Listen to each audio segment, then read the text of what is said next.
नमस्कार प्रेक्षकांनो, मालिकेच्या उद्याच्या भागात आपल्याला पाहायला मिळणार आहे की आप्पी जी आहे ती आता त्या साखळदंडातून सुटणार आहे। तर त्याचबरोबर दीपाला माहिती आहे की हे सगळं जीजी करत आहे आणि जीजीचं कारस्थान आता दीपा कशा पद्धतीने उधळून लावणार आहे अर्जुनच्या मदतीने ते आपल्याला पाहायला मिळणार आहे। कारण दीपाचं असं म्हणणं आहे की माणसांचे जीव घेणं, मुर्दे पाडणं ही गोष्ट तिला काही पटत नाही आणि तिला ह्या गोष्टीचा त्रास होऊ लागलेला आहे। तर हे सगळं कशा पद्धतीनं घडणार ते आपल्याला आजच्या या व्हिडिओमध्ये पाहायला मिळणार आहे। तर इकडे आता डॉक्टर उपचार करत असतात। डॉक्टर सांगत असतात की आता उपचार होऊ शकणार नाहीत कारण सगळे बेड जे आहेत ते फुल झालेले आहेत, खूप मोठा प्रॉब्लेम झालेला आहे। काहीही झालं तरीही आता उपचार करणं अवघड जाणार आहे असं डॉक्टरांचं म्हणणं असतं।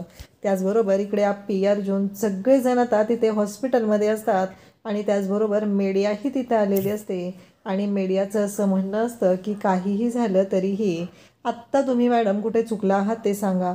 मॅडम तुम्ही उशीर केलात का, म्हणजे तुमच्या उपचारांना जरा जास्तच वेळ लागला का, हे सगळं मीडिया बोलत असते। तेव्हा मात्र इकडे अर्जुन म्हणत असतो की डॉक्टर आणि पेशंटवर डिपेंड असतं की कोणत्या उपचारांना किती वेळ लागेल, परंतु तुम्ही असं मॅडमना प्रश्न विचारू शकत नाही, हे सगळं चाललेलं असतं।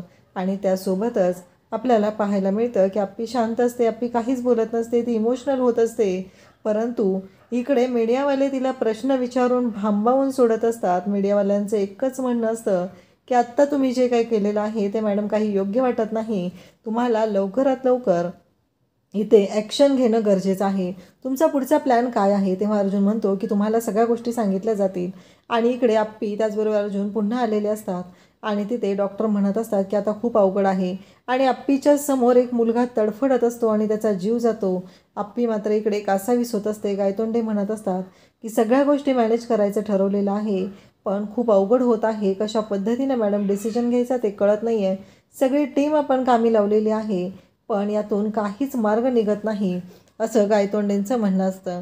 त्याचबरोबर गायतोंडेंना डॉक्टर सांगत असतात की आता करायचं काय, ते लहान लेकरू अक्षरशः तडफडत असतं। डॉक्टर म्हणत असतात की बेड अवेलेबल नाही, परंतु इकडे डॉक्टरांना सांगत असतो अर्जुन आणि त्या पेशंटला तिथे ॲडमिट करून घेतो। ते मूल तडफडत असतं आणि ते आप्पीच्या समोर म्हणजे दीपाच्या समोर घडत असतं आणि तेव्हा मात्र इकडे दीपाला खूप मोठा धक्का बसलेला असतो कारण काहीही झालं तरी ते मूल तिथं तडफडतंय आणि इकडे हिला काहीच वाटत नाही आहे। दीपा शांत असते आणि त्यानंतर ती रडायला सुरुवात करते। तिच्या लक्षात येतं की हे सगळं काय होतं आहे, कारण काहीही झालं तरी ज्या गोष्टी घडलेल्या असतात त्या खूपच भयानक अशा असतात।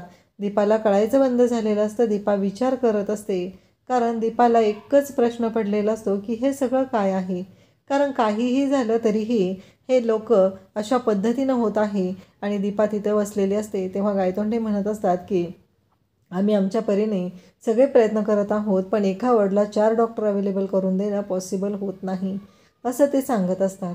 त्यासोबतच इकडे आपल्याला पाहायला मिळतं की जेव्हा मात्र ह्या सर्व गोष्टी घडत असतात तेव्हा गायतोंडे तिथं असतात। गायतोंडे दीपाला बोलत असतात। गायतोंडे दीपाला सांगत असतात की काहीही झालं तरीही आत्ता मॅडम आपल्याला निर्णय घेणं गरजेचं आहे। आप्पी म्हणजे दीपा इथे रडत बसलेली असते आणि तेव्हा अर्जुन तिला म्हणत असतो की तुला पटकन निर्णय घ्यावा लागणार आहे, खूप गोष्टी हँडल कराव्या लागणार आहेत, वाटतं तेवढी साधी सोपी गोष्ट नाही, हे सगळं बोललं जात असतं। आणि त्यासोबतच इकडे अर्जुन तिला सांगत असतो की दीपा तू पत्रकार परिषद घे आणि त्यांच्याशी बोलून घे, कारण गायतोंड्यांचंही तेच म्हणणं असतं मॅडम आपल्याला पत्रकार परिषद घ्यावीच लागणार आहे, पत्रकारांशी बोलून घ्यावं लागणार आहे, त्यांच्यासोबत बातचीत करावी लागणार आहे, तरच आपल्याला निर्णय घेता येईल, अन्यथा खूप अवघड होणार आहे। दीपा मात्र रडत असते आणि ती म्हणत असते की आत्ताच्या आत्ता मला कॉल करावा लागणार आहे आणि आत्ताच्या आत्ता मी कॉल करून घेते, मला माहिती आहे दादाचा जो माणूस आहे त्यानंच हे सगळं केलेलं आहे असं दीपाचं म्हणणं असतं। आणि दीपा म्हणत असते की आत्ताच्या आत्ता मी त्याला कॉल करणार आहे आणि त्याच्याशी बोलून घेणार आहे, हे दीपा बोलत असते।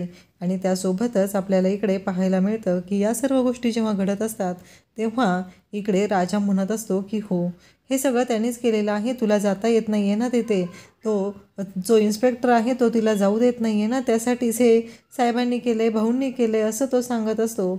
आणि तेव्हा मात्र दीपाला खूपच राग आलेला असतो।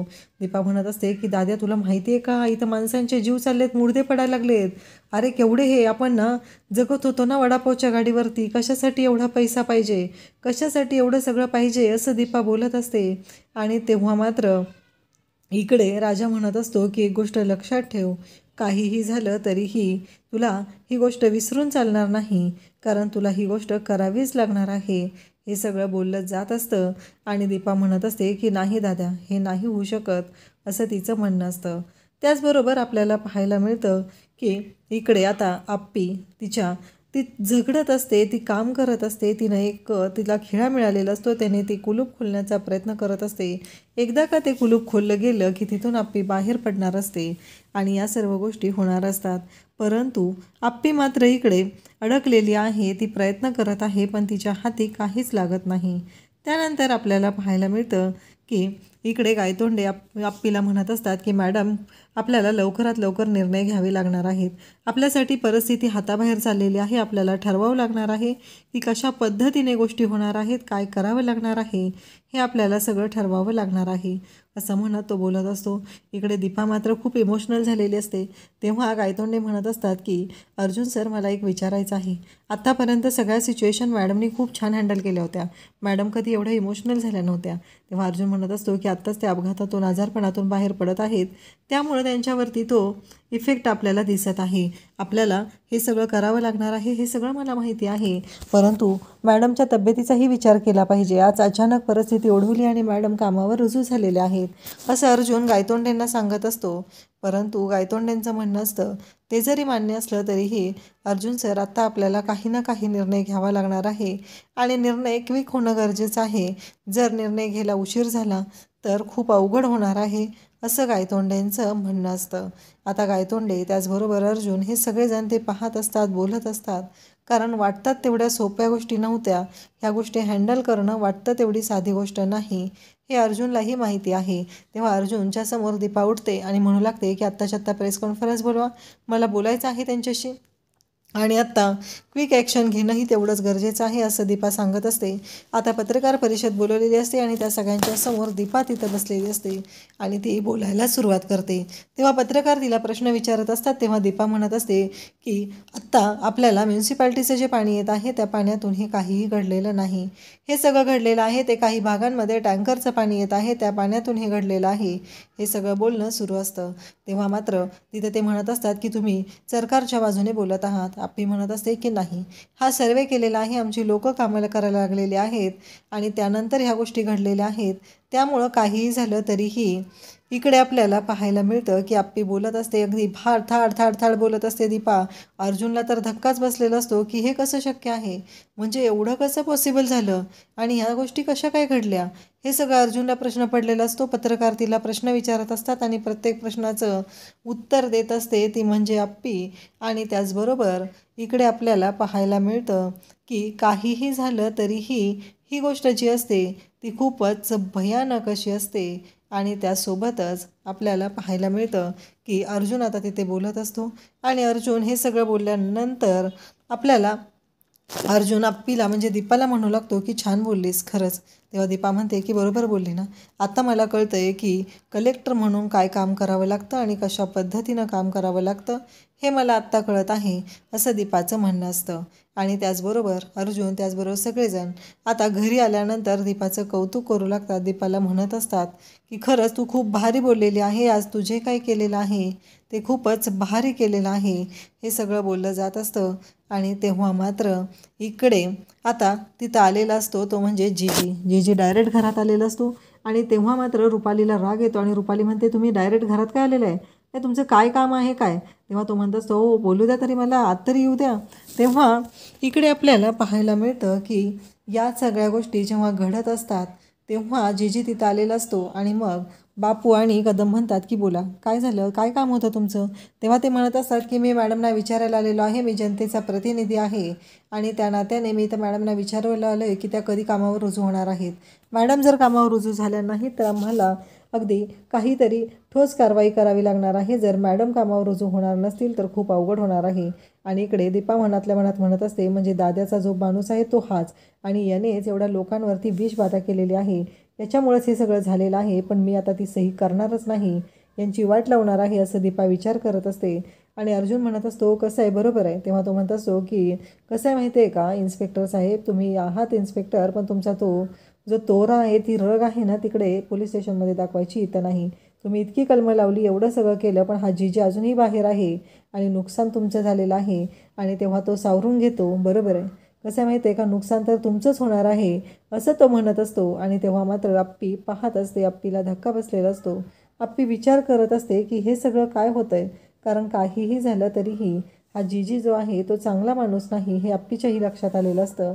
आणि आप्पी मात्र म्हणत असते की आता काहीतरी ठोस कारवाई करावी लागणार आहे. आणि इकडे दीपा जी आहे ती आप्पीच्या बाजूने बोलत आहे, आप्पीसारखं बोलत आहे, हे आपल्याला पाहायला मिळतं. त्याचबरोबर इकडे आप्पी म्हणजे दीपा हे सर्व बोलत आहे आणि अर्जुन म्हणतो की चला आता तुम्हाला बाहेर घालवायची वेळ आलेली आहे, कारण तुमची ती लायकी नाही आहे, तुम्हाला तेवढं मानपण आम्ही देऊ शकत नाही. तेव्हा जीजी म्हणत असतो की असला अपमान आजपर्यंत कुठल्या घरात झाला नव्हता, असला पाहुणचार आजपर्यंत कोणत्या घरात झाला नव्हता, पण तुमच्या घरामध्ये तर झालेलं आहे, असं जीजी सांगत असतो. अर्जुन म्हणत असतो चला ते नंतर बघूया, तुम्हाला आधी बाहेरचा रस्ता दाखवतो. आणि असं म्हणत जीजीला घेऊन अर्जुन बाहेर गेलेला आहे. त्याचबरोबर इकडे आप्पी तिथं बसलेली आहे, ती कुलूप खोलण्याचा प्रयत्न करत असते. आणि तेवढ्यात तिला आवाज येतो, तो जो फैजू आहे तो मोबाईलवरती तोच व्हिडिओ लावून बसलेला असतो, ज्याच्यामध्ये शहरातील लोकांना विषबाधा होत आहे, पाण्यामुळे हे सगळं होत आहे, प्रशासन काय करत आहे असे प्रश्न विचारले जात असतात. आणि आप्पीला प्रश्न पडतो, आप्पी जोरात ओरडते, काय झाले, मला कुठं ठेवले, काढा मला लवकर इथून, गरज आहे जनतेला माझी, असं ती म्हणत असते, पाय आपटत असते. आणि त्याचवेळी तो खिळा आहे त्या कुलपामधून फिरवते आणि ते कुलूप निघतं. तेव्हा मात्र आप्पीला खूप आनंद झालेला आहे. आप्पी आता तिथून कशी बाहेर पडणार हे आपल्याला पाहायला मिळेल. थँक्यू.